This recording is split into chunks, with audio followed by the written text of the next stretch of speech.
নমস্কার বন্ধুরা, আমি সীমা তোমাদের সামনে ছোট্ট একটা মিনি ব্লগ নিয়ে এসেছি। তো ব্লগটি প্লিজ না টেনে পুরো ভিডিওটা দেখার অনুরোধ রইল। তো ব্লগ মানে আজকে হলো আশ্বিনের রাধে কার্তিকে খায়। তো এই পুজোটা আমাদের মধ্যে প্রায় বাঙালিদের মধ্যেই হয়। তো আমার বাপের বাড়িতেও হতো, বিয়ের পরে 13 বছরে পড়েছে আমি এখানে শ্বশুরবাড়িতে রান্না করি। প্রথম শাশুড়ি দেখিয়ে দিয়েছে। তো এখনও যতই দিন যাক না তবুও শাশুড়ি থেকে কিছু কিছু জিজ্ঞেস করে নিতে হয়। তো দেখো এখানে দুটো হাঁড়িতে সমান জল দিয়ে দিয়েছি, দুটো হাঁড়ি 5 পা। তো 5 পা মানে অনেকে বোঝো না, 1 কেজি 250 বলে 5 পা। তো দুটো হাঁড়িতে সমান দিতে হবে। এখানে যা দেবো দুটোতেই সমান। তো এখানে একটা আমার ঘরের চাল ছিল, একটার মধ্যে আরেকটা কেনা চাল। তো দুটো কালার হয়ে গেছে। তো চালগুলো আমি ভিজিয়ে রাখছি, ভালো করে ময়লাগুলো পরিষ্কার করে নিতে হবে, যেহেতু এটার মধ্যে কোনো ফ্যান বেরোবে না বা কিছু না, একটা প্রসাদই থাকবে।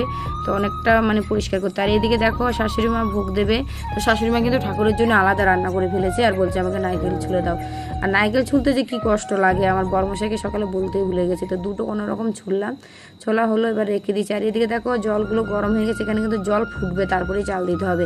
তো একটা হাঁড়ি দুটো হাঁড়িরই সমান হয়ে গেছে। দুটো তো একসঙ্গে দিতে পারবো না। তো দেখো যেটা আগে দিয়েছে সেটা কিন্তু আগেই হয়ে গেছে, আর যেটা একটু পরে দিয়েছে সেটা একটু পরেই হবে। তো এই প্রসাদটা মানে যতটা টানাতে পারবে, যত শুকাতে পারবে, প্রসাদটা অনেক দিনই থাকবে। তো এই প্রসাদটা অনেকে 1 সপ্তাহ রাখে, কেউ 1 মাসেও থাকে, কারো হয়তো 1 সপ্তাহ 10 দিন, যে এতদিন রাখে আর কি। আমাদের অতদিন রাখা হয় না, আমাদের বাড়িতে কেউ খায় না। তো আমাদের কালকের দিনটাই খাবে, তারপরে আমি হয়তো 2-1 দিন খাবো, তারপরে আমাদের কেউ খেতে চায় না। আর এখানে দেখো আমি দুটো হাঁড়ি প্রায় হয়ে যাচ্ছে। তো আরেকটা হাঁড়িতে আমি চিক বসিয়ে দিচ্ছি। তো এখানে 1 কেজির মতো দেবো, কারণ আমার ভাইঝি হয়েছে, তাই আমার বাপের বাড়িতে আর প্রসাদ রান্না হবে না। তো ভাবছি তাহলে ওদের জন্য আমি একটা হাঁড়ি বাড়িয়ে নিলাম, একটা হাঁড়ি ঘরে বসিয়ে দেবো। তো যেহেতু ওরা তো আর অসুস্থ পড়েছে যখন, এবার প্রসাদ রান্না করতে পারবে না, তো কালকে ভাবছি ওখানে পাঠিয়ে দেবো, তাই করে নিয়েছে। তো দেখো এই হাঁড়িটাও হয়ে গেছে প্রায়, আর আগের হাঁড়িটা তো একটু শক্ত হয়ে গেছে।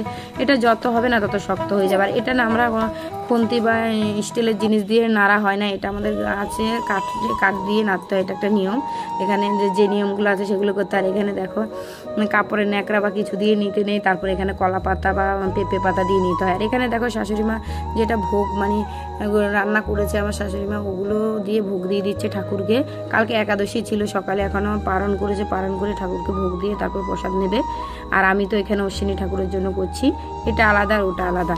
তো এখানে বলতে বলতে দেখো আমার প্রসাদ হয়ে গেছে। তো আমি ঘরে নিয়ে এসেছি, আর এখানে হয়ে গেছে যখন ঘরে এনে বরণ করে নিলাম। তারপরে এগুলো আবার বিকেলবেলা দেখো বলতে বলতে বিকেলবেলা রেডি করে গোটা ফল দিয়ে কিন্তু এখানে পুজো দিতে হয়, যাই দেবে গোটা দিতে হবে। এখানে হলুদ আর দুব্বা আর যেগুলো দিতে হয় তুলসী পাতা ফুল টুল দিয়ে আমি জল বাড়িয়ে নিলাম বিকেলবেলার দিকে। তো এখানে দিয়ে এখানে পুজো টুজো দিয়ে দিলাম, যেগুলো আমাদের নিয়ম করার ওগুলো করেছি। আর এখানে দেখো কাঠিটা হলো হাতের বেটা ছেলেদের হাতের আটা